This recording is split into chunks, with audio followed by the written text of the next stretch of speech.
আমার ভাইয়েরা, আমি আপনাদের সম্মুখে পবিত্র কোরআন মাজিদ থেকে সূরাতুন নাহলের 36 নম্বর আয়াত তিলাওয়াত করেছি। আল্লাহ তাআলা তৌফিক দান করলে এখান থেকে কিছু কথা বলবো। ওয়ামা তৌফিকি ইল্লা বিল্লাহ। সূরার নাম সূরা আন-নাহল। নাহল শব্দের অর্থ কি? যারা জানেন তারা একটু বলুন, নহল মানে কি? মৌমাছি। এবার সবাই বলেন নহল অর্থ কি? মৌমাছি। মৌমাছি চিনেন তো? ময়লায় বসে। মৌমাছি একটা পরিচ্ছন্ন প্রাণীর নাম। এমন চমৎকার একটা প্রাণী, যেই প্রাণীর ভিতরে এমন কিছু উত্তম গুণ আছে, যেই গুণগুলো মানুষের ভিতরে থাকা দরকার ছিল। ওই গুণগুলো যদি কোনো মানুষ নিজের ভিতর অর্জন করতে পারে, সে জান্নাতি মানুষ হয়ে যাবে। আল্লাহ তাআলা কোরআন মাজিদে একটা সূরার নাম দিলেন সূরা মৌমাছি, সূরা নাহল। ফাইলুল হাকিম লা ইয়াখলু আনিল হিকমা। আল্লাহ মহাবিজ্ঞানী, উনার সকল কাজের মাঝে হিকমত আছে না নাই? বিনা হিকমতে তিনি কোনো কাজ করেন না। প্রতিটা কাজের পিছনে মানুষের কল্যাণ, মানুষের জন্য উপকার, প্রতিটা কাজের মাঝে সংশ্লিষ্ট ওই মহান প্রভু মৌমাছির নামে যেহেতু সূরা নাজিল করলেন, এতে বোঝা যায় এই মৌমাছির মাঝে আমাদের জন্য কল্যাণ আছেই। আমি আপনাদের সম্মুখে যে আয়াতে কারিমা তিলাওয়াত করলাম, তা নিয়ে সংক্ষেপে কিছু কথা বলে তারপরে মৌমাছির গুণগুলো, যেগুলো অর্জন করলে একজন জান্নাতি মানুষ হওয়া যায়, ওই গুণগুলো আমি একটু পরে বলছি। এবং আজকে মৌমাছির ভালো গুণগুলো আমাদের জীবনে আমরা অর্জন করার নিয়তে আলোচনাগুলো করব। আল্লাহ তৌফিক দান করুন, আমিন আমিন। ওই মৌমাছি নামক সূরা 36 নম্বর আয়াতে আল্লাহ বলেন, ওয়ালাকাদ বা'আসনা ফি কুল্লি উম্মাতিন রাসূলা। অবশ্যই আমি প্রতি উম্মতের কাছে, জাতির কাছে রাসূল পাঠাইছি। কুল, কুল শব্দের অর্থ হলো সব। এই কুল শব্দ দিয়ে বোঝা যায় পৃথিবীতে যত জাতি এসেছে, নবী এবং রাসূল থেকে একটা জাতিও বঞ্চিত হয় নাই। লিকুল্লি কওমিন হাদ।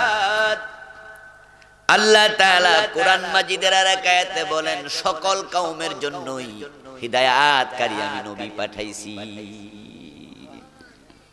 ওয়া ইম মিন উম্মাতিন ইল্লা খালা ফিহা নাযীর। এমন একটা জাতিও যায় নাই যাদেরকে জাহান্নাম থেকে ভয় প্রদর্শনকারী আমি পাঠাই নাই। এই নবী পাঠানো আল্লাহর অনেক বড় নিয়ামত। কারণ জান্নাতের পথ কোনটা এটা আমাদের জানার কথা নয়, কারণ জান্নাত তো দুনিয়ায় নাই। দুনিয়ার জমিনে ঢাকা শহর আছে, চট্টগ্রাম শহর আছে, রাজশাহী আছে, কুমিল্লা আছে। তাই কোন শহরটা কোন দিকে ওইটা আমরা যারা চিনি, আমরা ওই শহরে যাওয়ার রাস্তাটাও চিনব। কুমিল্লা যাবেন এই রাস্তার এদিকে, যদি আপনি সিলেটে যান তাহলে সিলেটের রাস্তা একটু ওইদিকে, ঠিক না বেঠিক?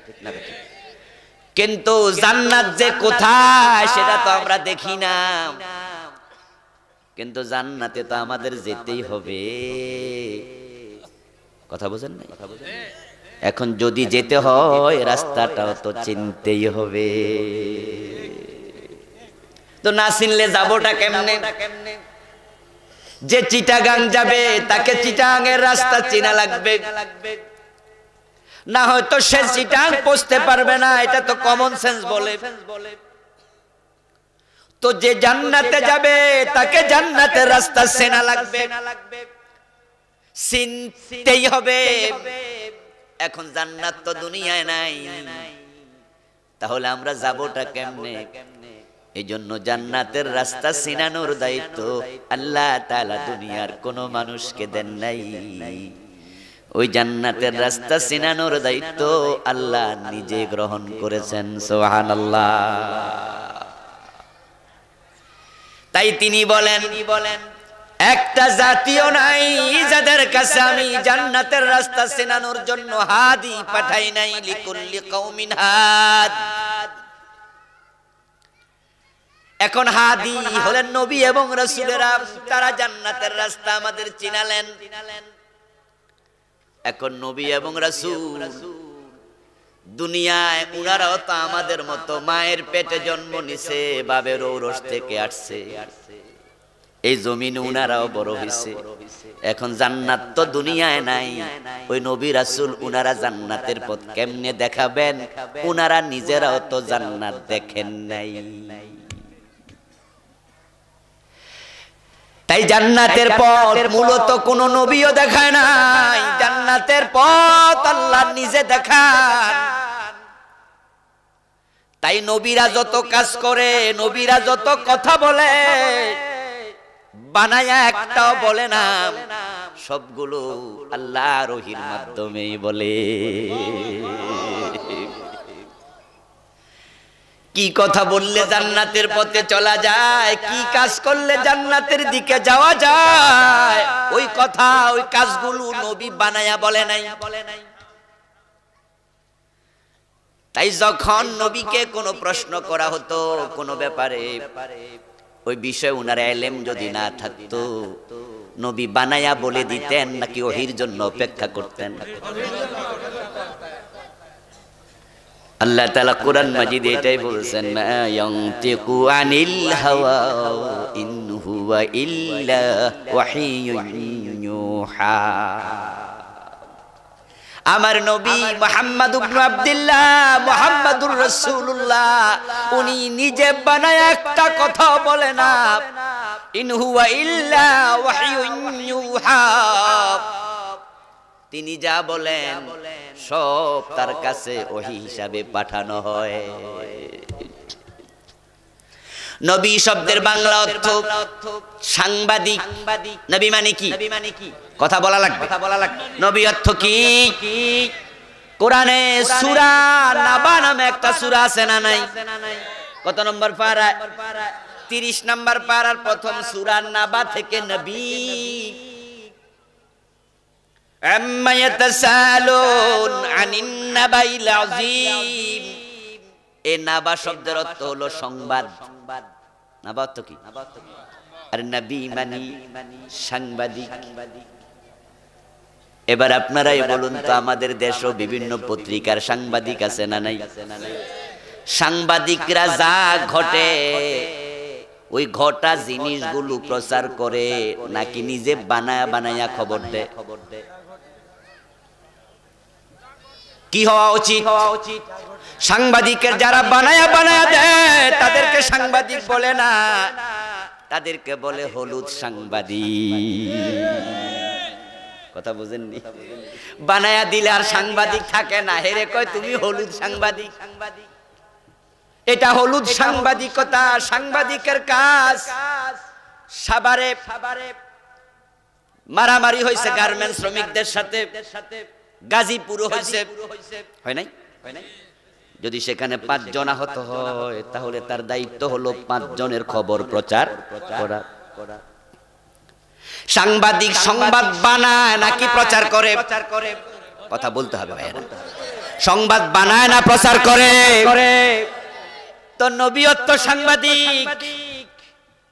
নবী বানায়া কোনো কথা বলে না, বরং আল্লাহ যা পাঠায় তা শুধু প্রচার করে। ইয়া আইয়ুহার রাসূল বাল্লিগ মা উনজিলা ইলাইকা মির রাব্বিক ওয়া ইন লাম তাফআল ফামা বাল্লাগতা রিসালাতাহু। আল্লাহ কহে আমার রাসূল আপনার রবের পক্ষ থেকে যে মেসেজগুলো আপনার কাছে পৌঁছেছে বাল্লিগ আপনি শুধু সেগুলাই প্রচার করেন। এখন নবী যদি আল্লাহ যা পাঠাইছে তার সাথে নিজে আরো বানায়া কিছু প্রচার করত, নবীর মুখ নাই, কথা বলেন না কেন? কথা বলার কেউ নবীর সুযোগ ছিল না। নবী যদি মুখ দিয়া বানায়া কিছু বলে দিত তাহলে কি হতো? সেটাও কোরআনে আছে।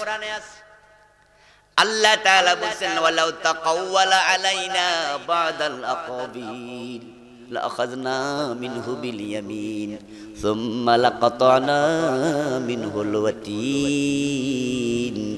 আমার নবী যদি বানায়া কিছু আমার নামে চালায়া দিত তাহলে আমি নবীর কণ্ঠনালী ডান হাত দিয়া চেপে ধরতাম এবং কেটে নিয়ে যেতাম। কোরআনের আয়াত। এখানে হাফেজ আছেন না দুই একজন? একটু হাত তোলা দিন। ওই হাফেজ আছে অনেক, মাশাআল্লাহ অনেক হাফেজ। আল্লাহ হাফেজদের ইজ্জত বাড়াইয়া দাও, বলেন আমিন। আমাদেরকে হাফেজ আলেমের বাবা হওয়ার তৌফিক দাও, দাদা নানা হওয়ার তৌফিক দাও।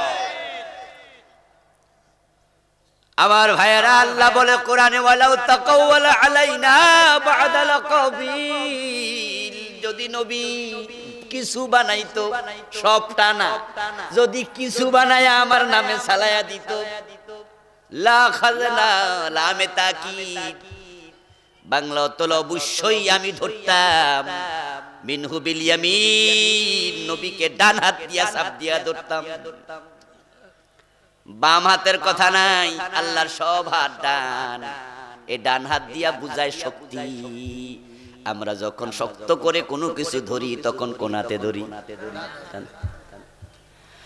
আল্লাহ বলেন আমি ডান হাত দিয়া চেপে ধরতাম। সুম্মা লাকাতানা মিনহুল ওয়াতিন, তারপরে আবার লামে তাকিদ দিল লাকাতানা, কাতুন মানে কেটে ফেলা, ঠিক না? ঠিক না? তারপর অবশ্যই ওয়াতিন মানে কণ্ঠনালী, যেটা দিয়া বানায়া কথা চালাইবা ওইটা আমি রাখতাম না, আমি কাইটা নিয়ে যাইতাম।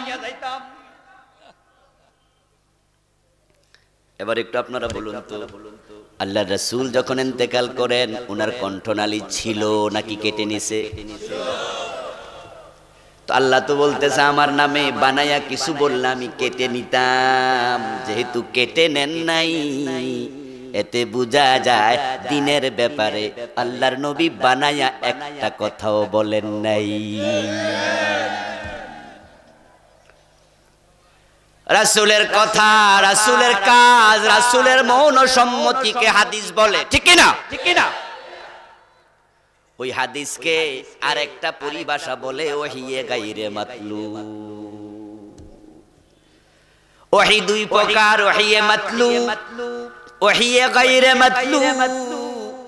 এক প্রকার ওহি হলো তেলাওয়াত করা হয় নামাজে, এটাকে বলা হয় মাতলুব। ওয়াই মাতলুবুন ফিস সালাত, ওয়াহিয়ুন মাতলুবুন ফিস সালাহ, এমন ওহি যে ওহি নামাজের ভিতরে তেলাওয়াত করা হবে, এটা হলো কোরআন, ঠিক না? ঠিক না? নামাজে খাড়াই আল্লাহু আকবার নিয়ত করে যদি পড়ি আমি ইন্নামাল আমালু বিন্নিয়াত ওয়া ইন্নামা লিকুল্লি ইমরিইম মা নাওয়া, নামাজ হবে?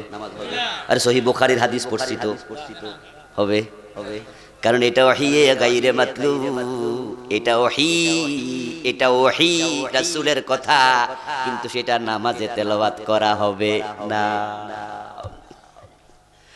সব নবী ওহী কর্তৃক নিয়ন্ত্রিত ছিলেন, তাই নবীরাও জান্নাতের পথ আমাদেরকে নিজে বানায়া দেখায় নাই, মূলত আল্লাহ যেটা দেখাইছে ওইটা শুধু প্রচার করেছে। সুবহানাল্লাহ। ওই নবী যদি আল্লাহ না পাঠাতেন, ওই নবীদেরকে ওহীর মাধ্যমে জান্নাতের পথ আমাদের না দেখাতেন, তাহলে কিন্তু আমরা ধরা খাইয়া যাইতাম।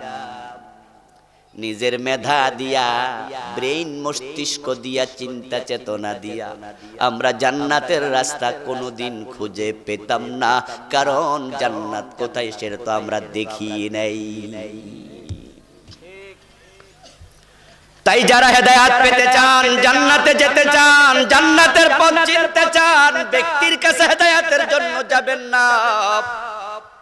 কোন ব্যক্তি জান্নাতের পথ দেখাতে পারে না। কারণ ব্যক্তি জান্নাতের পথ কেমনে দেখাবে? কামালউদ্দিন জাফরি হুজুর কিছুক্ষণ পরে আসবেন। আমি আবুল কালাম আজাদ ওয়াজ করতেছি। যদি আপনি মনে করেন আবুল কালাম আজাদ হুজুর জান্নাতের পথ দেখাবে, আপনি ভুল জানলেন, ভুল বললেন। কারণ বন্ধু, বাংলাদেশের অনেক এমন জায়গা আমি যাই ওয়াজ করার জন্য, যেখানে যাওয়ার পরে আমি আবুল কালাম আজাদ পূর্ব পশ্চিমটাই চিনি না।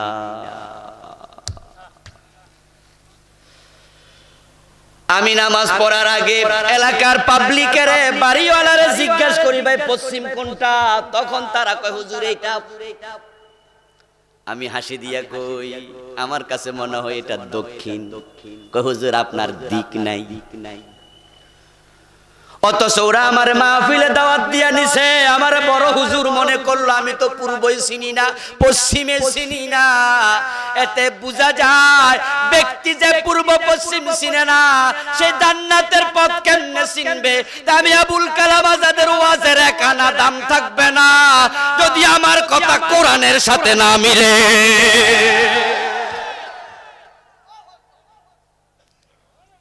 কোরআন এবং হাদিসের সাথে যদি আমার কথা মিলে, তাহলে আমার কথাগুলো আমার কথা নয়। মান ক্বালা বিহি সাদাকা ওয়া মান হাকামা বিহি আদালা ওয়া মান আমিলা বিহি উজরা ওয়া মান দাআ ইলাইহি হুদিয়া ইলা সিরাতিন মুস্তাকিম।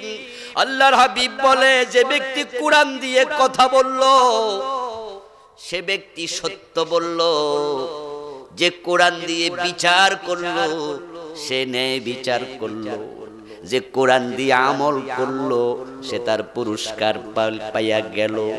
যে ব্যক্তি কোরআনের দিকে মানুষকে ডাকে, তার দাওয়াতে মানুষ যদি কোরআন গ্রহণ নাও করে, ঈমান গ্রহণ নাও করে, তার দাওয়াত নাও শোনে, শুধু কোরআনের দিকে ডাকার কারণে যে ডাকে তাকে আল্লাহ হেদায়াত দিয়া দেয়।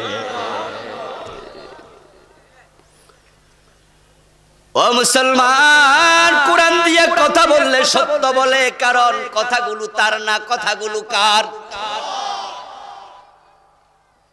তাই হেদায়াত দেওয়ার জন্য আল্লাহ যুগে যুগে নবী পাঠালেন, এটা আল্লাহর বড় নিয়ামত। এখন আমরা যারা হেদায়াত পেতে চাই, আমাদের সকলকে কোরআন হাদিসের কাছে যাওয়া দরকার আছে না নাই? কিন্তু আজকে মুসলমানের কপাল পুড়ে গেছে, কপাল পোড়া মুসলমান হেদায়াতের জন্য কোরআনের কাছে হাদিসের কাছে যায় না, শুধু পীর সাহেবের বাড়িতে দৌড় মারে। ঘরে কোরআন আছে, কোরআনটা পড়ে না। এ কোরআন থেকে হেদায়াত নাও, হাদিস থেকে হেদায়াত নাও। যদি কোরআন এবং হাদিস থেকে হেদায়াত আপনি নিতে চান, আল্লাহ কোরআনে কি বলছে তা জানা দরকার আছে না নাই? তো না জানলে আপনি হেদায়াতটা নেবেন কেমনে? কিন্তু বড় কষ্ট লাগে, 70-80 বছর নামাজ পড়ে কপালে কালো দাগ পড়ে গেছে, বুড়া মুরব্বি কত লাখবার সূরা ফাতিহা পড়ছে জীবনে, আল্লাহ ছাড়া কেউ জানে না। অথচ সূরা ফাতিহাতে আল্লাহ কি বলছে ওই সূরা ফাতিহার অর্থটাও জানে না, এমন নামাজিও আছে না? না,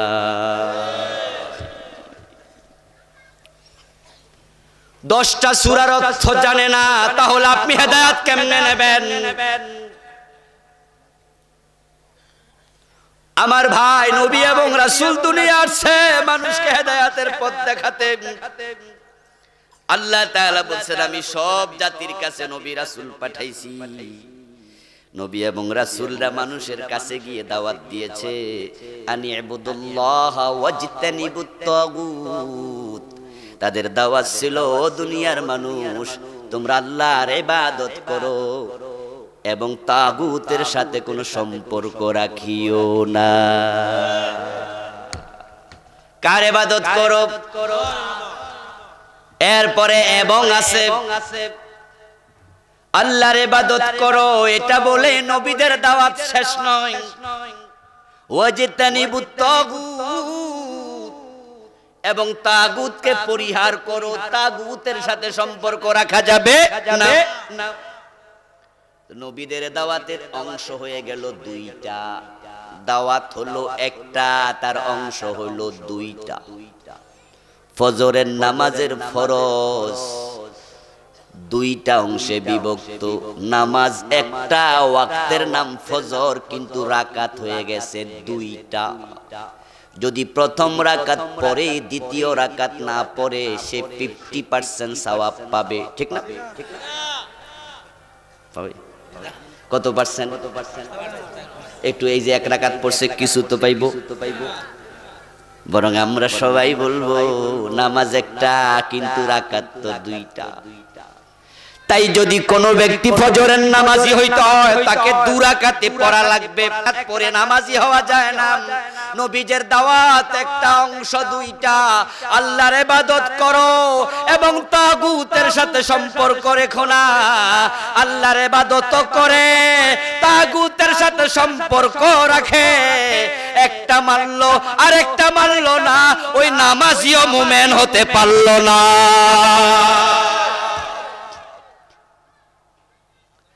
এখন আল্লাহর ইবাদত তো বুঝলাম, কিন্তু তাগুতের সাথে সম্পর্ক রেখো না।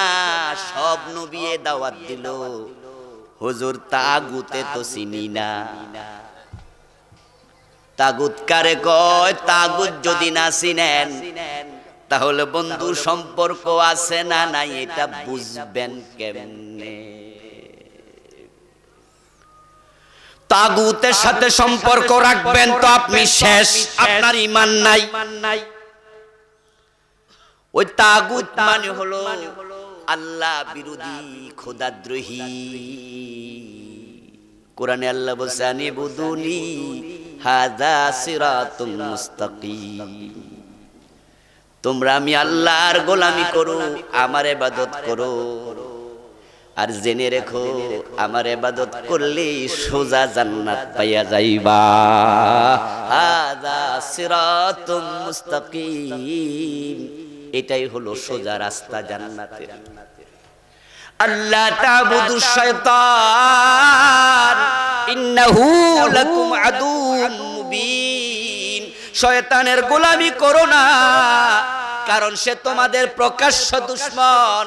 এই শয়তান হলো তাগুত। শয়তানের চিন্তা চেতনায় যারা চলে তারা তাগুত। আল্লাহ যা বলেছেন তার বিরুদ্ধাচরণ যারা করে তারা তাগুত। যারা আল্লাহ বিরোধী আইন করে তারা তাগুত। আল্লাহ বিরোধী চিন্তা লালন করে তারা তাগুত। আল্লাহ বলছে চোর ধরে হাত কেটে দাও, কিন্তু যারা চোর ধরে হাত কাটার আইন না কইরা চোর ধরে জেলে যাওয়ার আইন করেছে, ওই আইনকে যারা স্বতঃস্ফূর্তভাবে সমর্থন করেছে সবগুলো তাগুত হয়ে গেছে।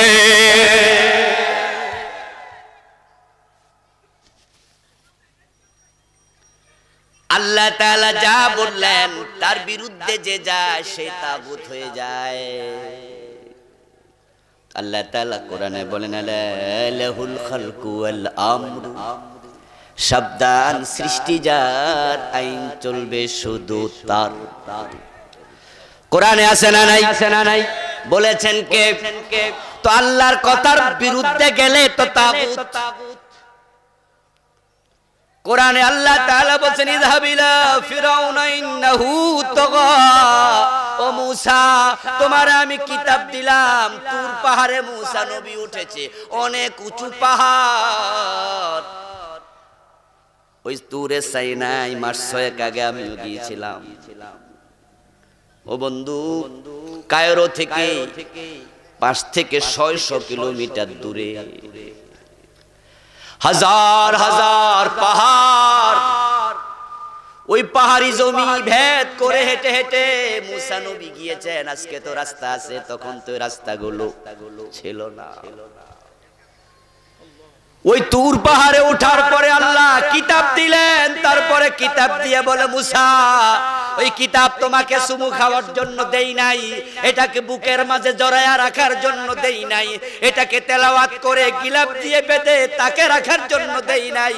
ইযহাবিলা ফিরাউন, এই কিতাব নিয়ে তোমাকে ফেরাউনের কাছে যাওয়া লাগবে। ফেরাউন রাজা না প্রজা? কথা বলতে হবে ভাইয়েরা। আবার বলেন ফেরাউন রাজা না প্রজা? এতে বোঝা যায় আল্লাহর কিতাব নিয়ে রাজাদের কাছে আগে যাওয়া লাগবে।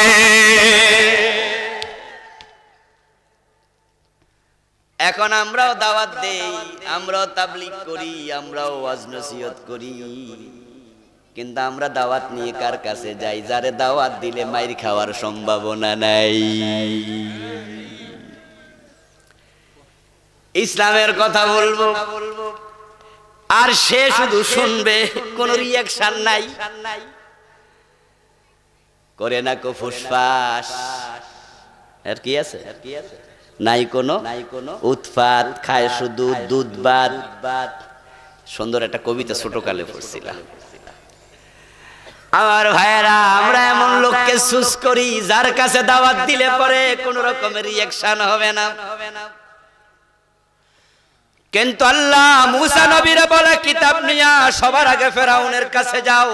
ইন্নাহু তাগা, কারণ সে তাগুত হয়ে গেছে, সে আমার আইনের বাহিরে চলে গেছে, তাকে আমার আইনের কথা বলো। এতে বোঝা যায় আল্লাহর আইনে যে চলে না, আল্লাহর আইন যে মানে না, সে তাগুত হয়ে যায়।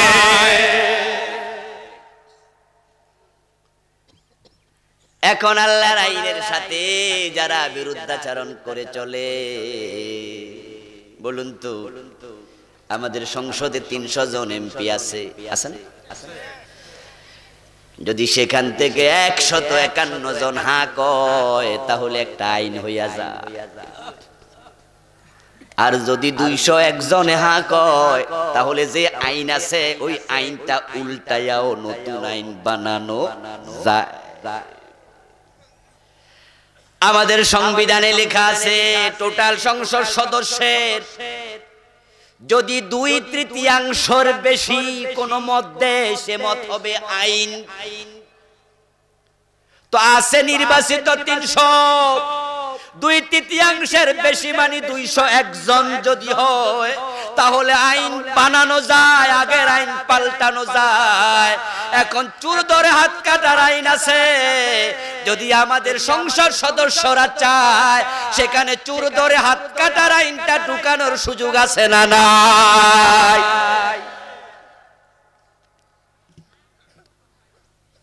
মদের বিরুদ্ধে চলছে আমাদের দেশে প্রশাসনের পক্ষ থেকে কত রকমের অভিযান, মাঝে মাঝে পত্রিকায় দেখবেন। উখিয়া, কক্সবাজার, টেকনা ফেরিয়ায় 5000 পিস ইয়াবা ধরা পড়ছে, 1 লক্ষ পিস ধরা পড়ছে। এত বিশাল স্তূপ পত্রিকায় ছবি আকারে দেখা যায়। মদ খাইলে ধইরা জেলে দেয়, মদ খাইলে মাদক গুলো নিয়ে যায়। ওই যে 5000, 10,000, 1 লাখ ফিজিয়া বা ধরা পড়লো, এটা পত্রিকায় আসলো, যে ব্যবসা করে রে জেলে দিল। কিন্তু ইয়াবা গুলা কই গেল সেটা কিন্তু পত্রিকায় আর আসে না। কথা কি বোঝে? ওগুলো বঙ্গোপসাগরে ডুবাইয়া দেয় না, ওইগুলো বুলডোজার দিয়া ক্রাশ করে না, পিষে দেয় না। ও বেটা ধরা খাইছে, ও বেটা জেলে গেছে, এগুলো আবার ঠিকঠাক এক হাত হয়ে আর এক হাত, তারপরে জায়গা মতো পৌঁছে যাচ্ছে।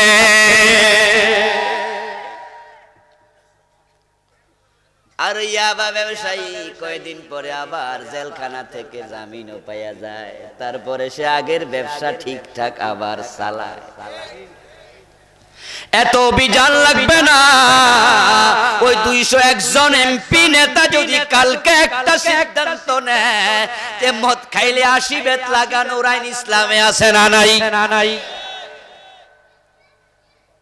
যে মদ খাবে তারে 80 করে বেত লাগাও এবং সেটা টেলিভিশনে দেখাও, ফেসবুকে আপলোড দাও, টুইটারে দাও, গুগলে দাও, পত্রিকার হেডলাইন করো, কেমনে 80 বেত দেয়, গায়ের চামড়া কেমনে উঠা যায়। যদি এটা মদখোরেরা দেখতো টেলিভিশনে তাহলে মদ খাইতো না, মদ খাওয়ার নেশা হইলে কল সাইপা ঠান্ডা পানি খাইতো, কইতো যে পানি খাই মাথা ঠান্ডা করি। ও ভাইরা, এখন মদখোরদের 80 বেতের আইন কেন করে না? কারণ যদি মদখোর 80 বেত দেয়, মদ খাওয়ার লোক যদি কমে যায়, ভয়ে আর পাবলিক মদ না খায়, তাদের মদের ব্যবসা বন্ধ হয়ে যায়।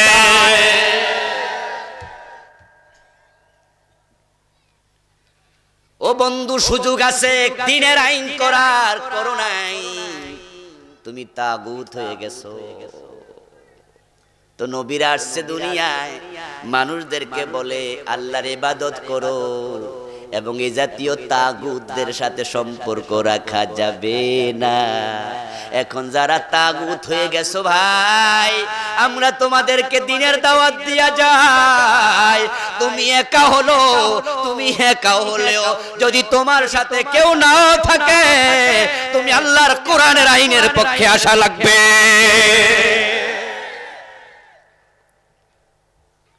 আর যারা আল্লাহর কোরআনের পক্ষে আসবে না, আইনের পক্ষে আসবে না, এমন লোকের সাথে মোমেন কোনো সম্পর্ক রাখো না।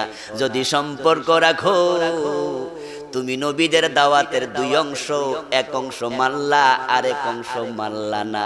ফজরের নামাজের 2 রাকাতের 1 রাকাত পড়ে যেমন নামাজি হওয়া যায় না, শুধু আল্লাহর গোলামি করলা, ইবাদত করলা, তাগুতের সাথে সম্পর্ক ছিন্ন করলা না, একটা মাইনা আর একটা সাইরা তুমিও মুমিন হতে পারলা না। শাব্দিক অর্থ বলে সামান্য একটু ব্যাখ্যা করলাম। যে সূরা থেকে তেলাওয়াত করলাম এই আয়াতখানা, সে সূরার নাম কি? সূরা আন-নাহল। মৌমাছি এমন এক প্রাণী, যেই প্রাণীর ভিতরে আল্লাহ এমন কিছু স্বভাব দিছে, যেই স্বভাবগুলো মানলে জান্নাতি চরিত্র বানানো যায়। 1 নাম্বার স্বভাব হলো মৌমাছি কখনো নাপাক জায়গায় বসে না। এই জন্য আপনি দেখবেন বন্ধু, মিষ্টি দোকানে মৌমাছি, খেজুর গাছের মগডালে আছে মৌমাছি, সরিষা খেতে আছে মৌমাছি, ফুল আছে যেখানে মৌমাছি সেখানে। কিন্তু তার বিপরীতে আরেকটা প্রাণী আছে, ওটারও 2টা পাখা আছে, ওইটারে মানুষ কয় মাছি। সে হলো মুনাফেক, তার 2 মুখী চরিত্র। ওরে মিষ্টি দোকানও পাওয়া যায়, টয়লেটও পাওয়া যায়। মৌমাছিকে আপনি টয়লেটে প্রস্রাবখানায় পাবেন না, যদি যায় সে ভুল হয়ে যায়, ভুলে পথ ভুলা যায়। আরেকটা বিষয় হলো মৌমাছি নিয়ে যারা গবেষণা করেছেন, মৌমাছি নিয়ে গবেষণা করে 1975 সালে এক বিজ্ঞানী নোবেল প্রাইজ পেয়েছে। গবেষণা করে সে ঔষধ আবিষ্কার করে নোবেল প্রাইজ জিতেছে। তার গবেষণার মাঝে একটি জিনিস সে লিখেছে, সেটা হলো যদি কোনো মৌমাছি ভুলে কোনো ময়লায় বসে, ওই ময়লাওয়ালা মৌমাছিকে তার বন্ধুরা মৌসাকে আর বসতে দেয় না।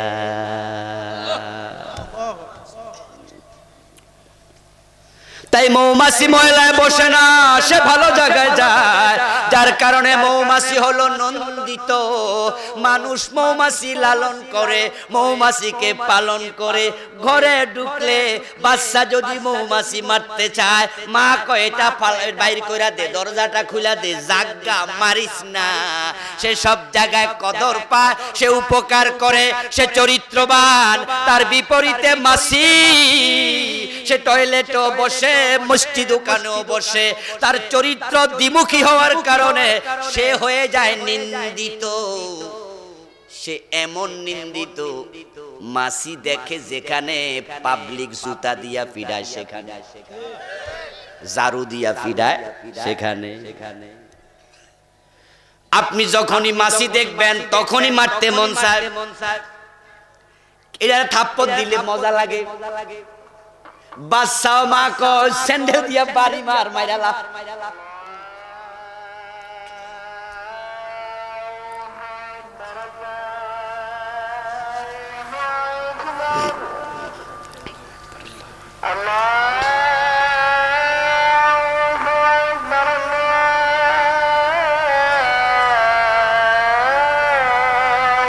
لا إله إلا الله لا إله إلا الله لا إله إلا الله محمد رسول الله। আমার ভাইরা বলতেছিলাম, মাছি চরিত্রবান প্রাণী, ময়লায় বসে না, একমুখী। তাই সে নিন্দিত না নন্দিত? কথা বলেন, নিন্দিত না নন্দিত? নন্দিত নিন্দা মানি খারাপ, নন্দিত প্রাণী। আর মাছি দুই জায়গায় যায়, দ্বিমুখী, মুনাফিকের চরিত্র তার মাঝে আছে, তাই সে হয় নিন্দিত। যদি আমরা ওই মৌমাছির চরিত্র নিতে পারি, মাহফিলে এসে গেছি, আমি মসজিদে নামাজের জন্য যাই, তা আমি কখনো সিনেমা হলে গানের মজলিসে যেতে পারি না। যদি সব মাহফিলওয়ালা শ্রোতারা, নামাজি মুসল্লিরা সিদ্ধান্ত নিতে পারত, জুমার দিন এই দেশে মসজিদ গুলোতে লোক ধরে না। ও বন্ধু, যত মুসলমান আছে কমপক্ষে যুবক থেকে শুরু করে বৃদ্ধ পর্যন্ত শতকরা 90 জনের বেশি জুমার মসজিদে যায়। কারণ জুমার দিন মসজিদে না গেলে ওই বাড়িতে মা বোনেরাও গালিগালাজ করে, ঠিক না? কয় তুমি কি করলা, বাড়িতে কি যাও, মসজিদে যাও। ও বন্ধু, যে মানুষগুলো মসজিদ চিনে ফেলেছে, সেই পায়ে হেঁটে মসজিদে যায়, তারা যদি সিদ্ধান্ত নিত ওই পায়ে হেঁটে আর কোনোদিন সিনেমা হলে যাব না, বাংলাদেশের সিনেমা হলগুলো বন্ধ হয়ে যেত দর্শকের অভাবে। যেই পকেট থেকে মাহফিলের জন্য টাকা দিলাম, যে ডয়ার টান দিয়া দোকানে সাদার জন্য গেলে, মাহফিলের জন্য ডয়ার থেকে টাকা দিলাম, যদি ওই পকেটটাকে, ওই ডয়ারটাকে, ওই ডান হাতটাকে মৌমাছির গুণে গুণান্বিত করতাম, যে যেই হাত দিয়া মাহফিলের জন্য টাকা দেই, ওই হাত দিয়া কখনো গানের মজলিসে টাকা দিতে পারি না। যেই মানি ব্যাগ থেকে, যে ডয়ার থেকে মাহফিলের জন্য, মাদ্রাসার জন্য সাদা দেই, ওই ডয়ার থেকে, ওই মানি ব্যাগ থেকে গানের জন্য সাদা দিতে পারি না। যদি মুসলমানেরা সিদ্ধান্ত নিয়ে ফেলতো গানের মজলিস গুলো বন্ধ হতো, টাকার অভাবে তারা গায়ক আনতে পারত না।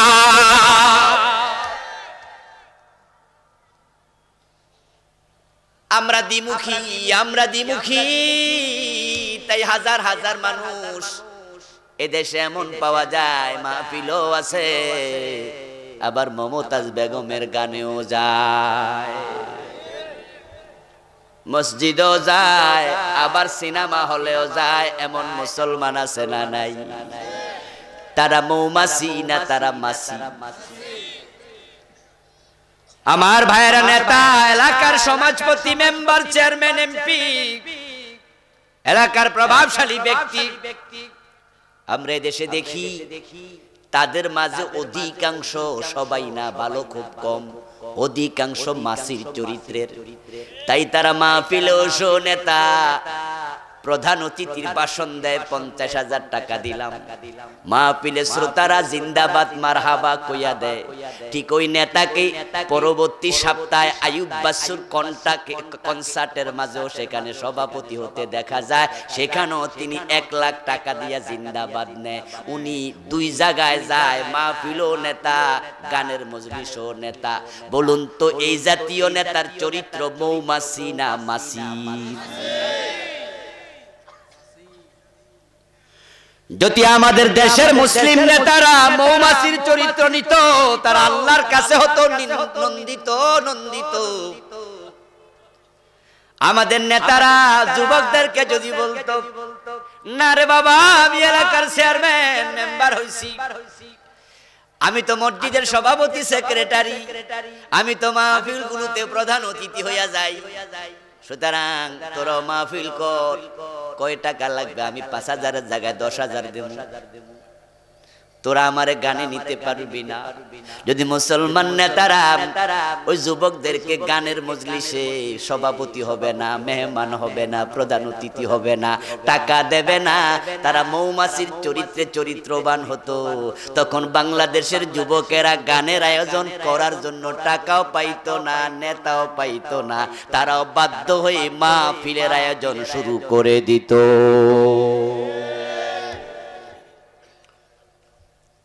আমার ভাইয়েরা, মৌমাছির চরিত্র, সে ময়লায় যায় না, আর ময়লায় গেলে তার লোকেরা, তার সতীর্থরা, অন্য মৌমাছি তারে জায়গা দেয় না। ঠিক আমরা যদি মৌমাছির মতো হয়ে যেতাম, আমরা অন্যায় করব না, অন্যায় সাপোর্ট করব না, যেই নেতা গানে যায় ওই নেতারে আমরা ভোটও দেব না।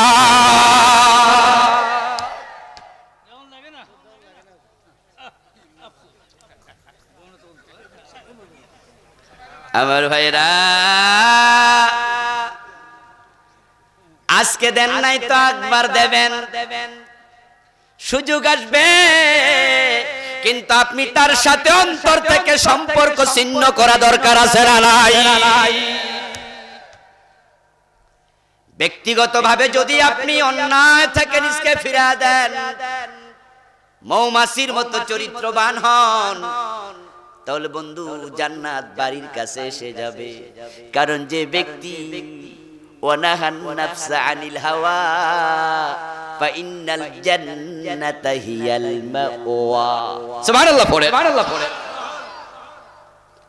ফাম্মা মান খাফা মাকামা রাব্বিহি ওয়ানাহান নাফসা আনিল হাওয়া, আল্লাহ কোরআনে বলেন, আল্লাহকে ভয় করে যে ব্যক্তি অন্যায় পরিত্যাগ করে, নিজকে অন্যায় থেকে গুটায়া নেয়, আল্লাহ দ্বীন মুখী করে দেয়, ফাইনাল জান্নাতা হিয়াল মাওয়া।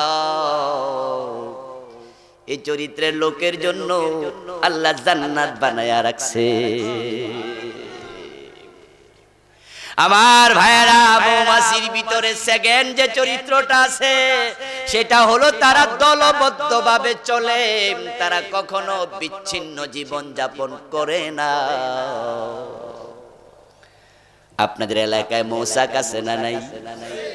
গাছটা কেটে দেন, ডালাটা ভেঙে ফেলেন, অথবা জ্বরের কারণে ভেঙে গেছে, আগুন লাগায়া দেন, বাসাটা পুরাইয়া দেন। মৌমাছি যদি থাকে 20,000, ওই 20,000 জন 20,000 দিকে যাবে, একজন এদিকে ওইদিকে, ওইদিকে ওইদিকে, 10 দিকে, 15 দিকে, না একদিকে। চরিত্র দেখেন, মৌমাছি ঐক্যবদ্ধভাবে থাকে, তাই মৌমাছিকে মানুষ সমীহ করে, সমীহ করে, সম্মান করে। যদি আজকে মুসলমান আমরা আছি 250 কোটি, আমরা আজকে শত শত দলে বিভক্ত হয়ে গেছি, জেনারেল মানুষ ঐক্যবদ্ধ হয় না, আলেম উলামারাও এক হতে পারে না।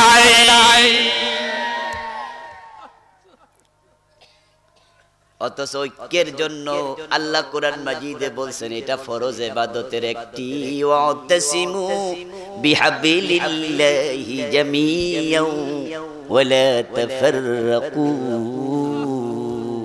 আল্লাহ বলে, ও মুসলমানেরা, তোমরা ঐক্যবদ্ধভাবে আল্লাহর রশি কোরআনটারে আঁকড়ায়া ধরো। আরবি প্রবাদ আছে, আল ইত্তিহাদু কুওয়া, বাংলা অর্থ হলো একতাই বল। আমার বন্ধু, একতা যে কত দরকার, কত দরকার। মৌমাছির এই গুণটা আমাদের ভিতরে নাই, না থাকার কারণে কিছুক্ষণ আগে মুরব্বী একটা চমৎকার গান গেয়েছে আমার আগ দিয়া। উনি বলতেছে পৃথিবীতে মুসলমান মায়ের খাওয়ার একটা কারণ, সেটা হলো মুসলমান তাদের ভিতরে একতা নাই, ঐক্য হারায়া ফেলছে। অথচ বন্ধু, দিনে নামাজ কয় ওয়াক্ত পড়া ইসলামের বিধান কি? একা একা না জামাতে? এই জামাত মানে তো একতা। আল্লাহ প্রতিদিন আমাদেরকে মসজিদে নিয়ে 5 বার ঐক্যের শিক্ষা দিচ্ছে, ঠিক না? ঠিক না? যে সবাই কাঁধে কাঁধ মিলাইয়া দাঁড়াও। রাসূলুল্লাহ বলতেন, তারাসু, তোমরা সবাই সোজা হও, কাঁধে কাঁধ মিলাও। ইতাদিলু ওয়ালা তাখতালিফু ওয়াসাদ্দুল খালালা, তোমরা ছিদ্রগুলো বন্ধ করো, ফাঁকা রেখো না, সোজা হয়ে দাঁড়াও, কাতার বাঁকা করো না। ঐক্যের শিক্ষা কিভাবে দিনে 5 বার রাসূল দিলেন। বছরে একবার আল্লাহর ডাকে তামাম দুনিয়ার মানুষগুলো হজ করতে যায়। কালো সাদা, রাশিয়ান, চাইনিজ, জাপানিজ, আরাবিয়ান, সব মানুষগুলো যখন যায় ওই হজ করতে, হজের মাঝে একজন আমির আছে না নাই?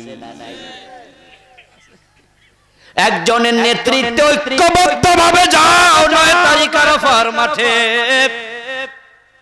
আরাফার মাঠে থেকে বিকাল বেলা যখন সূর্য ডুববে তখন বের হও মুজদালিফার দিকে। মাগরিবের নামাজটা এখানে পড়িও না।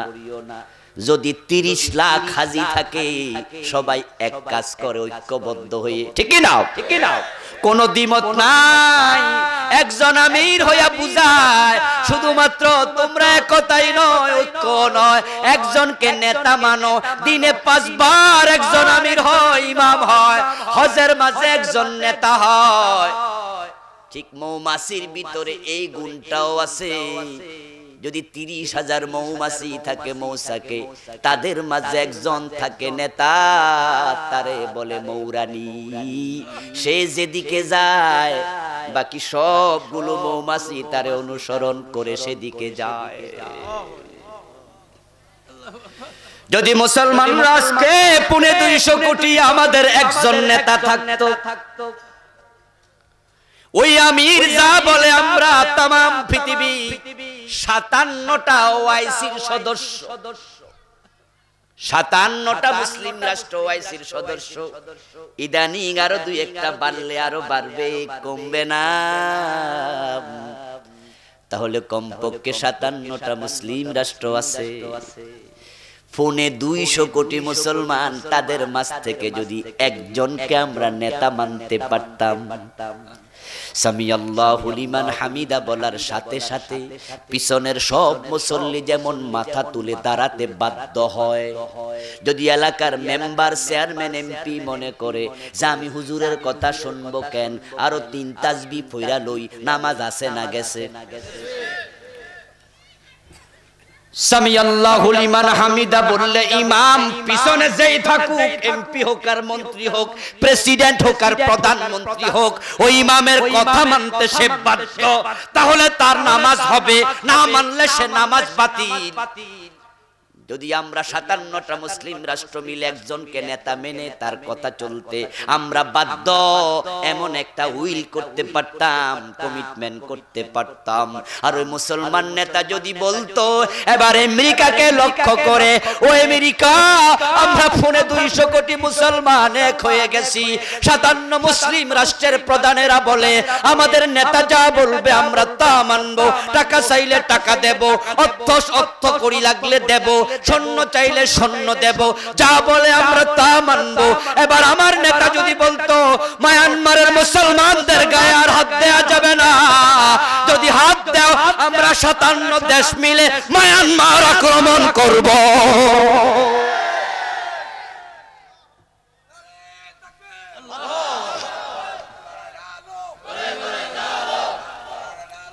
আমার ভাই, মায়ানমারে মানুষ আছে 5 কোটি। কয় কোটি? মাত্র 5 কোটি। দেশটা বাংলাদেশের চেয়ে অনেক বড়, কিন্তু জনসংখ্যা কম। মায়ানমারে মানুষই আছে 5 কোটি, আর বাংলাদেশে মুসলমানই আছে প্রায় 16 কোটি। 18 কোটি মানুষের মাঝে আমরা 16 কোটির উপরে মুসলমান। পাশের রাষ্ট্র ভারতে মুসলমান আছে 25 কোটির বেশি। তো ভারতে 25 কোটি, আমরা 16 কোটি, 41 কোটি। যদি 57টা মুসলিম রাষ্ট্র মিলে ভারতের মুসলমানদেরকে বলতো, বাংলাদেশের মুসলমানদেরকে বলতো টাকা লাগলে টাকা দেব, অস্ত্র লাগলে অস্ত্র দেব, যা লাগবে তা দেব, তোমরা রেডি হয়ে যাও, বাংলাদেশের 16 কোটি মুসলমান লাগবে না, আমরা যারা বয়স 25 থেকে 40 পর্যন্ত এরকম যুবক 2 কোটি যদি রেডি হয়ে যায়, ও মায়ানমার এলাকা ছেড়ে 5 কোটি পালায়া যাওয়া লাগবে।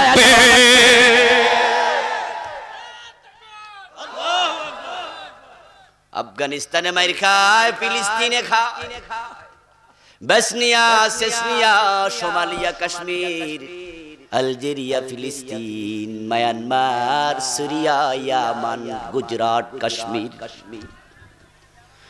তাকায়া দেখো মুসলমান, মুসলমান যেখানে রক্ত ঝরছে সেখানে। কারণ কথা বলার লোক নাই, তাদের মাঝে কোনো একতা নাই। যদি শিয়ারে মারে সুন্নি খুশি, সুন্নিরে মারলে শিয়া খুশি, কুর্দি মারলে অমুক খুশি, হুজুর মারলে সার খুশি, সার মারলে হুজুর খুশি, তাবলিগ মারলে জামাত ইসলাম খুশি, জামাত মারলে কওমি হুজুর খুশি, কেয়ামি মারলে লা কেয়ামি খুশি, দল্লিনওয়ালা মারলে জল্লিনওয়ালা খুশি, 5 কল্লি মারলে 1 কল্লি খুশি, সবাই বিচ্ছিন্ন। তাই মাসি কখনো ঐক্যবদ্ধ থাকে না। দেখবেন মাসি এক একটা এক এক জায়গায়, তাই সব জায়গায় শুধু মাইর খায়।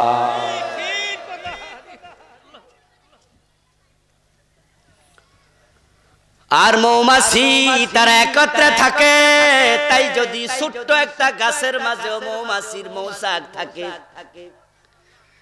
বাচ্চারা যখন ওই মৌচাকের পাশ দিয়ে স্কুলে যায়, তখন মা বাবা কয় আস্তে আস্তে যাইস, ঠিক না? ঠিক কয় দেখিস, লাগিস টাগিস না, ডিল টিল মারিস না।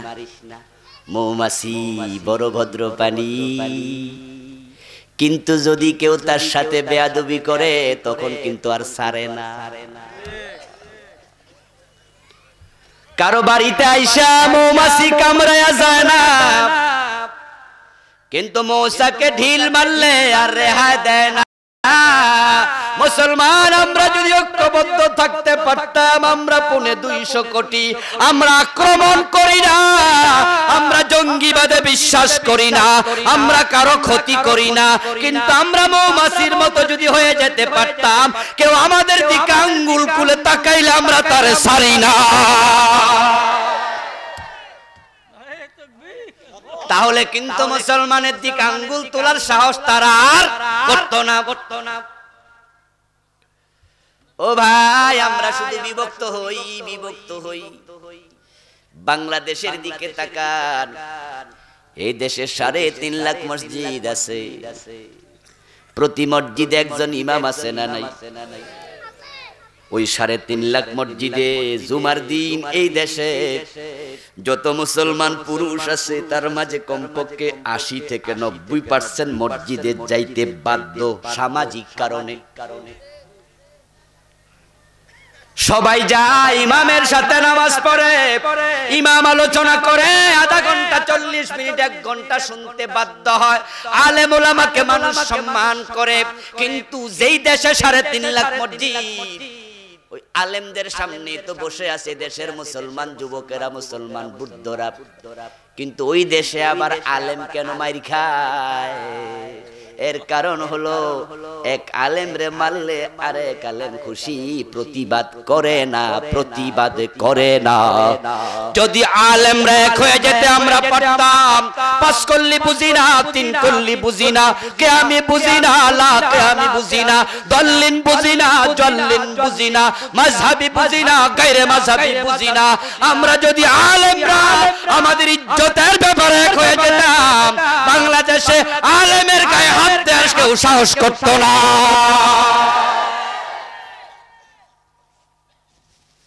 একতা বড় দামি জিনিস, যেটা মৌমাছির ভিতরে আছে, মাছির ভিতরে নাই। তাই মৌমাছি নন্দিত, মাছি হয়ে গেছে নিন্দিত। আমরা মুসলমানরা একতা অর্জন করতে পারি নাই, তাই পৃথিবীতে নন্দিত হতে পারি নাই। আজ থেকে বছর দেড়েক আগে খ্রিস্টানদের ধর্মগুরু একজন পোপ বাংলাদেশে আসছিল, মনে আছে না নাই? আমার ভাইয়েরা, পোপ যখন বাংলাদেশে এসেছে, আমাদের টেলিভিশন চ্যানেলগুলোর সাংবাদিকদের ঘুম হারাম হয়ে গেছে। 24 ঘন্টা টেলিভিশন খুললে শুধু পোপের খবর আর পোপের খবর। পোপ কোথায় নাস্তা করছে, পোপ কোথায় কাশ দিছে, পোপ কোথায় হাঁটছে, কোথায় বইছে, শুধু খবর খবর। পত্রিকা খুললে শুধু পোপের খবর।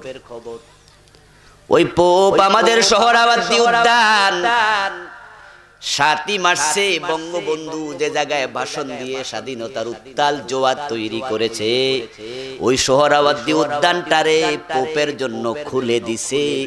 তামাম দেশের সব খ্রিস্টানেরা সেখানে জড়ো হয়েছে। পোপ তার ধর্ম প্রচার করছে, তাকে নিয়ে জয় জয়াকার, পুলিশ, র্যাব, বিজিবি, কত রকমের নিরাপত্তা তাকে দেয়া হয়েছে। আমার আপত্তি নাই। মেহমানকে সম্মান করার বিধান ইসলামে আছে না নাই? হযরত সুলাইমান আলাইহিস সালাম রানী বিলকিসের জন্য তার সিংহাসন হাজির করছে, কোরআনে আছে না নাই? সম্মান আমরা দিতে জানি, এটা আমার আপত্তি নয়। আমার আপত্তি হলো এই দেশে খ্রিস্টানের পার্সেন্টেজ কত। যারা শিক্ষিত মানুষ তারা রেশিও জানেন, এদেশের খ্রিস্টানের সংখ্যা 2%-এর বেশি নয়। মাত্র 2% খ্রিস্টানের দেশে তাদের পোপ আসলে পরে ধর্মীয় নেতা। পোপ যেই শহরে থাকে ওই শহরের নাম হলো ভ্যাটিকান সিটি। ওই শহরটাকে খ্রিস্টানেরা একটা দেশের মর্যাদা দিয়ে রাখছে। ওই ভ্যাটিকানের পক্ষ থেকে জাতিসংঘে রাষ্ট্রদূত আছে। আমেরিকার প্রেসিডেন্ট শপথ নেওয়ার পরে নিজে যাইয়া পোপের সাথে দেখা করে সেলুট কইরা আসে। 250 কোটি খ্রিস্টান আছে পৃথিবীতে, তারা একজনকে নেতা মানতে পারলো। তাই তাদের নেতা বাংলাদেশে আসলো। খ্রিস্টান 2%-এর কাছাকাছি, 90% মুসলমানেরা তারও সেলুট করতে বাধ্য। কারণ পোপের সাথে কোন রকমের বেয়াদবি করলে আমেরিকা, রাশিয়া, জার্মানি সব যত খ্রিস্টান আছে লন্ডনের সব আমাদের বিরুদ্ধে দাঁড়াইয়া যাবে। তাদের মাঝে একতা আছে, তাদের একজন নেতাও আছে, তাদের নেতাকে আমরা সম্মান করতে বাধ্য হলাম। কিন্তু মুসলমান কাবার ইমাম বাংলাদেশে আসে, 5 দিন 7 দিন থাকে, পত্রিকায় ছোট্ট কলাম অনেকে লিখে না।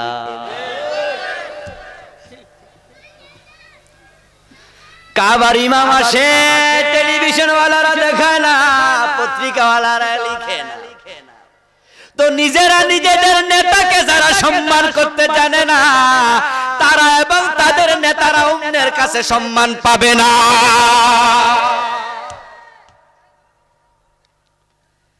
এরপরে কষ্টের খবর, পোপ আসলো সোহরাওয়ার্দী উদ্যানে খ্রিস্টান ধর্মের প্রচারের জন্য বিশাল আয়োজন করলো। খ্রিস্টান ধর্মের নেতা হিসাব হাজারো রকমের নিরাপত্তায় খ্রিস্টান ধর্মের প্রচার করে, আর মুসলমানের কোরআনের প্রচারক জেলখানায় বন্দী থাকে।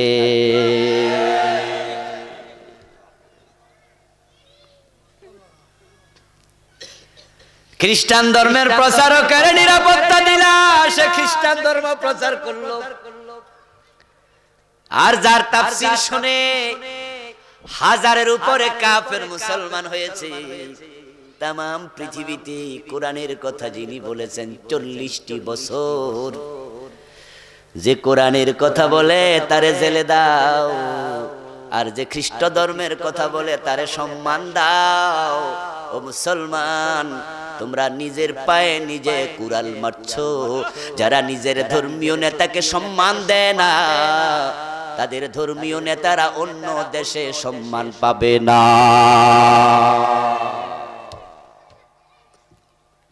মৌমাছি যদি মৌচাকের ভিতরে একটা মৌরানীকে অনুসরণ করে চলতে পারে, নেতা মানতে পারে, আমাদের নেতা মানতে আপত্তি কোথায়?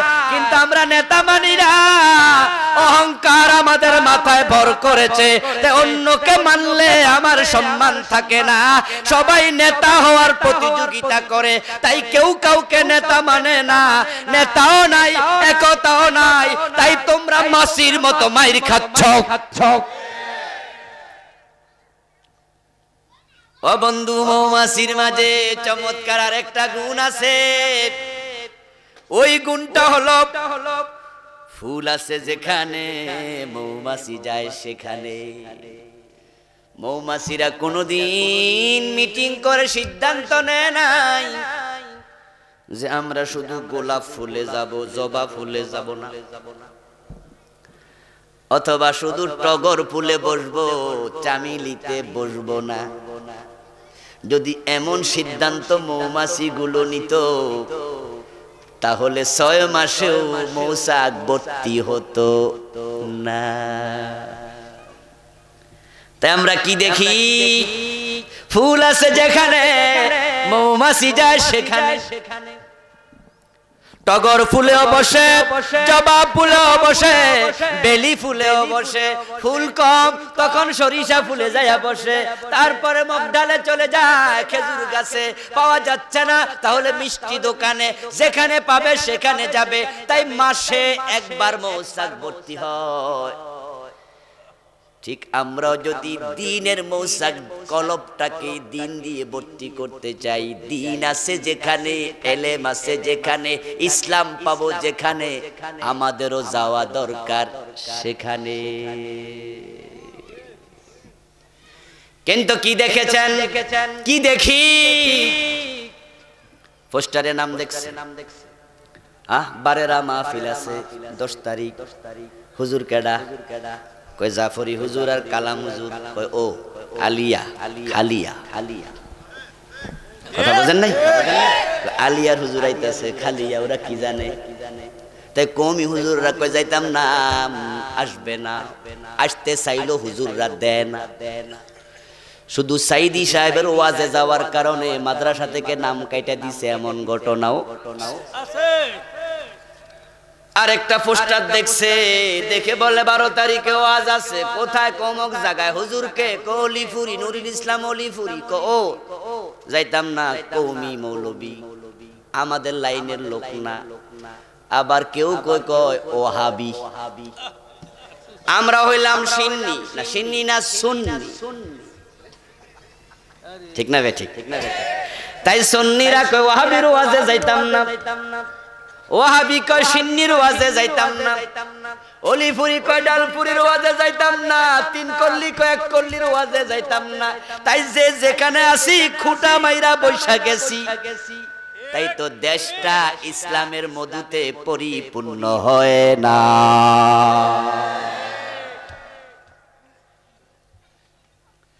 ও বন্ধু, আপনি পীরের মুরিদ, কোনো অসুবিধা নাই, আপনি সেখানে জিকির শিখেন। পীর সাহেব হুজুররা জিকিরের যেভাবে তালিম দেয় অন্য অন্য আলেমরা ওইভাবে তালিম দেয় না। যেমন ধরেন এই যে সন্ধ্যা থেকে আমি এতক্ষণ পর্যন্ত আলোচনা করেছি, আমি কিন্তু সুবহানাল্লাহ আলহামদুলিল্লাহ জিকির আপনাদেরকে 2 মিনিটও করাই নাই। আমার জায়গায় যদি ধামতির পীর সাহেব হতো তাহলে কমপক্ষে 10 মিনিট জিকির করাইতো, ঠিক না? এবার আপনাদের প্রশ্ন করি, কোরআনে জিকিরের কথা আছে না নাই? তাহলে জিকিরটা শিখার জন্য হক্কানি পীরের কাছে গেলে অসুবিধাটা কি? এবার বলুন তো, যারা পীরের মুরিদ জিকির করছেন 100 দানার তাসবিহ এখন 1000 দানা লম্বা হইছে। কিন্তু বন্ধু জিহাদের কথাও কোরআনে আছে না নাই? আপনার পীর সাহেব তো শুধু জিকির শিখায়, জিহাদ তো শিখায় না। এখন জিহাদ শিখার জন্য ইসলামী আন্দোলনের কাছে যাওয়া দরকার আছে না নাই? একরামুল মুসলিমিন, মানুষকে সম্মান দেয়া, মানুষের বাড়ি বাড়ি দিনের দাওয়াত দেয়া, তাবলীগ জামাতে যাও, সুযোগ পাইলে নুসরত করো।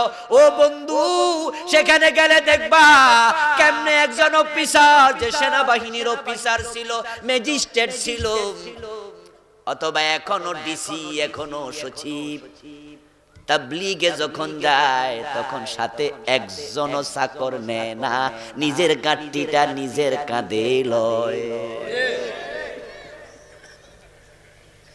যে বেটাকে স্যালুট করার জন্য 10 জন 5 জন দাঁড়ায় তাকে সার সার করে। যদি সুযোগ পাও তাবলীগে গিয়ে দেখবা 5 জন 7 জন মিলে এক বর্তনে খায়। ওই সচিবের প্লেটের মাঝে আরেক রিকশাওয়ালাও খাইতেছে। এতে নিজের অহংকারটা কমবে, মানুষের প্রতি ভালোবাসা বাড়বে, দিনের দাওয়াত দেওয়ার একটা জজবা তৈরি হবে। তাই তুমি তাদের মাঝে যেই দিকগুলা নাই সেগুলো নেওয়া দরকার নাই, যেগুলো ভুল আছে সেগুলো নেওয়া দরকার নাই। আপনি দেখবেন মৌমাছি ফুলে যায়, এই যে ফুল আছে বন্ধু, এই ফুলের পাপড়ি মৌমাছি আনে না, শুধু মধুটা আনে, ঠিক না? আপনি শুধু মধুটুকুর জন্য যান। আলিয়ার আলেম আবুল কালাম আজাদ আসবে, জাপুরি হুজুর আসবে, খালিয়া বইলা দূরে থেকো না, এসে কোনায় বসো। 2 ঘন্টার আলোচনার মাঝে তুমি নিজের জন্য 2টা শব্দ যদি উপকারের পাও, 2টা তো যোগ হবে। আমরা অহংকারী হয়ে গেছি, আমরা খুঁটা গাইরা দিছি, তাই আমরা অন্যের সমালোচনা করে মজা পাই। মানুষের শুধু দোষগুলো দেখি, আমরা গুণের প্রশংসা করতে ভুলে গেছি।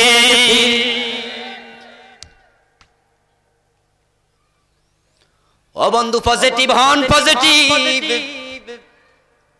আল্লাহ তাআলা হাসরের দিন কার কোন আমলের উসিলায় ছেড়ে দেয় আল্লাহ ছাড়া কেউ জানে না। তাই মানুষকে ফতুয়া দিয়া কাফের বানায়া দিও না, মুশরিক বানায়া দিও না। হে কি বুঝে, হে কি জানে, এ চিন্তা লালন করো না, পজিটিভ হও। ও দোস্ত, যদি তাবলীগের ভাইয়েরা জামাতে যেত, জামাতের ভাইয়েরা পীরের কাছে যেত, আমরা সব মুসলমান এভাবে দিন জানার জন্য পাগল হয়ে যেতাম, তাহলে দেখা যেত আমাদের সমাজটা দিনের মধুতে ভরে যেত। কিন্তু আমরা হইছি সেই ছাত্রের মতো, যে ছাত্রের অঙ্ক শিখাইতে গেছে টিচার, অঙ্ক সে পড়বে না। স্যারে কয় 2 আর 3 যোগ করলে 5 হয়, ছাত্র কয় জিনা স্যার আমি শুনছি 9। টিচার কয় আরে তোরে 9 কইছে কেডা? কয় আমি তো শুনছি তাই কইছি। কয় না ভুল। ছেলে কয় আমি এক কথার মানুষ নয়, যেহেতু কইছি 9। ছেলের মা টিচারে কইছে ছেলেটা বড় বেয়ারা, প্রয়োজনে থাপ্পড় কিল যা পারেন দিয়া হইল অঙ্ক শিখায়েন স্যার। স্যার পাল্টাইতে পাল্টাইতে আমার আর হুঁশ নাই। টিচার হাতের জামা বইটা এবার কয় বেটা একবারে দেমু। ছেলে কয় 9 ছাড়তাম না। ও বন্ধু যদি কিলায়া টেবিলের নিচেও ঢুকান, ছেলে কয় আমি 9 ছাড়বো না, তারে অঙ্কটা শিখাবেন কেমনে? আমাদের অবস্থা তাই হয়ে গেছে। আমরা যে যেটা ধরছি, আমরা সিদ্ধান্ত নিয়ে নিছি আমারটা ছাড়তাম না। এই জন্য আমাদেরকে মৌমাছির মতো হওয়া দরকার। ফুল আছে যেখানে মৌমাছি সেখানে আমরাও সিদ্ধান্ত নেব, এলেম আছে যেখানে আমরাও যাব সেখানে। বুঝার জন্য বলছি। নির্বাচন হলো কয় তারিখ? 30 তারিখ। নির্বাচনের পরের দিন 31 তারিখ। নির্বাচনের কারণে আমাদের অনেক মাহফিল এবার নষ্ট হয়েছে। তো নির্বাচনের পরের দিন আমি থাকি ফার্ম গেট, তেস্তরি বাজার। নামাজ পড়লাম মসজিদে। ইমাম সাহেব ঘোষণা দিল যে পাশের মসজিদে 2 জন বক্তা আসতেছেন, নাম বলল অমুক অমুক, যাবেন। তো 9:30টার দিকে আমি আস্তে করে সেখানে গেলাম। 1-1.5 ঘন্টাও আর শুনলাম, অথচ 2 জনই কওমি আলেম। আমি সেখান থেকে অনেকগুলো বিষয় পেয়েছি এলেমের। আমার আকীদা খারাপ হয়ে গেছে। আমি আলিয়া খালিয়া, আমার খালি ভান্ডারে কিছু জমাতো হয়েছে, ঠিক কি না? ঠিক কি না? ও ভাই, আমার অসুবিধা কোথায় যদি এলেম আমি পাই? মৌমাছির চরিত্রের কারণে যারা মৌচাক করে তারা লাভবান হয়। প্রতি মাসেই একবার মৌচাকের মৌ ছাড়া সংগ্রহ করতে পারে। কিন্তু মৌমাছিরা সিদ্ধান্ত যদি নিত শুধু গোলাপ ফুলে বসবো, অন্য ফুলে বসবো না, 6 মাসও মৌচাক ভর্তি হতো না। মৌমাছির চমৎকার একটা গুণ আছে, সেটা হলো সব কর্মী কাজ করে। তারা বড় কঠোর পরিশ্রমী, খুব পরিশ্রম করে। সব কর্মী যারা আছে কাজ করে, কিন্তু আমরা এই কাজটা করি না। আমরা দিনের যত দায়িত্ব আছে সব ইমাম সাহেবের ঘাড়ে দিয়া বসে আছি। কথা বোঝেন নাই? কিন্তু মৌমাছির মৌচাকের কাছে যাবেন, গিয়ে দেখবেন কেমনে মৌমাছি একটা আসে আর একটা উড়াল দেয়, একটা ঢোকে আর একটা যায়। ছোটকালে কবিতা পড়ছিলাম, কবি মৌমাছিরে দেখা প্রশ্ন করছে, মৌমাছি মৌমাছি কোথায় যাও নাসি নাসি, দাঁড়াও না একবার ভাই, ওই ফুল ফুটে বনে যাই মধু আহরণে, দাঁড়াবার সময় তো নেই। মৌমাছি কয় দাঁড়ানোর সময় নাই, তাই তোমার সাথে গল্প করব কেমনে? আর আমাদের চরিত্র কি? রিকশাওয়ালা দাঁড়ায়া রাজনীতির গল্প করতেছে, আরেক রিকশাওয়ালার সাথে 2 রিকশাওয়ালা গল্প করে। আপনি যাই এখন যাইবেনি রে? কয় এখন যাইতাম না, কথা কথা এখন যাইতাম না। এখন আমরা 2 জনে কি করতেছি? এটা জরুরি কথা উঠছে, এটা শেষ করি, আপনি চাটা খাইয়া আইন। ফেড়ে ভাত নাই, বেড়া রাজনীতি করতেছে। কাম নাই গাছ নাই, বসে বসে চা দোকানে গীবত করে, ঠিক কি না? ঠিক কি না? দোকানটাকে মাথায় রাখছে, মনে মনে ভাবে অমুক খারাপ তমুক খারাপ, এই জাতীয় কথা কয়। মাঝে মাঝে টেবিলে থাপ্পড় দেয়। এলাকার নেতা পাবলিকের দোষ ধরে গল্প করে, খায়ালামু মাইরালামু। ও বন্ধু, অন্যের দোষ ধরো, নিজের খবর নাই। অথচ রাসূল বলছেন, আল কাইসু মান দানা নাফসাহু ওয়া আমিলা লিমা বাদাল মাউত। দুনিয়ায় সে হলো সবচেয়ে চালাক মানুষ, যে ব্যক্তি নিজের দোষ নিজে খোঁজে। মৌমাছি পরিশ্রমী, সবাই মিলে কাজ করে। এখন আমরা সব দায়িত্ব হুজুরের ঘাড়ে দিয়ে দিছি। এই যে মাহফিলে আসছে, মাহফিল থেকে যে ভালো কথাগুলো শুনলেন, পরবর্তী বক্তারা মিরাজি ভাই জাফরি হুজুর কথা বলবে, শুনবেন। শোনার পরে আপনার দায়িত্ব, আপনার বাড়িতে আপনার স্ত্রী, আপনার মেয়ে, আপনার ছেলে যারা আসে নাই, ওই মৌলিক কথাগুলো তাদের কানে পৌঁছানো। বাল্লিগু আন্নি ওয়ালাউ আয়া। রাসূল বলছে, তুমি একটা আয়াত যদি শিখো, সেটা অন্যের কাছে পৌঁছায়া দাও, ঠিক না? ঠিক না? যদি আমরা সবাই দিনের দায়ী হয়ে যেতাম, যতটুকু জানি ওটুকু বলতে থাকতাম, মানুষকে বুঝাতাম, আর যদি আমরা সবাই কম বেশি দিনের কথা বলতে থাকতাম, চা দোকানে বসে বাম হাতে চা খায় এমন লোক আছে না নাই? আপনি তো পাশে বসা, আপনার দায়িত্ব হলো তখন তাকে ভদ্রতার সাথে কানের কাছে গিয়ে বলা, ভাইজান বাম হাতে খাইয়েন না, বাম হাতে খাওয়া নিষেধ, ডান হাতে খাওয়া সুন্নাহ। রাসূল বলেছেন বাম হাতে খাবার গ্রহণ করে আজাজিল শয়তান। কিন্তু আমরা বলি তো, বরং মনে মনে ভাবি যদি কই হে আবার কি কয়, কওয়া তো যায় না। আমার ভাইয়েরা, দিনের সব দায়িত্ব আলেমদের ঘাড়ে দিয়ে আমরা বসে আছি, যার কারণে এই দেশের ঘরে ঘরে দিন এখনো পৌঁছে নাই। 30 বছর 40 বছর 50 বছর হয়ে যায়, দেখে দেখে কোরআন পড়া দূরের কথা, বাবা মারা গেলে জানাজার নামাজের নিয়তটাও জানে না, এমন লোকও আছে না নাই?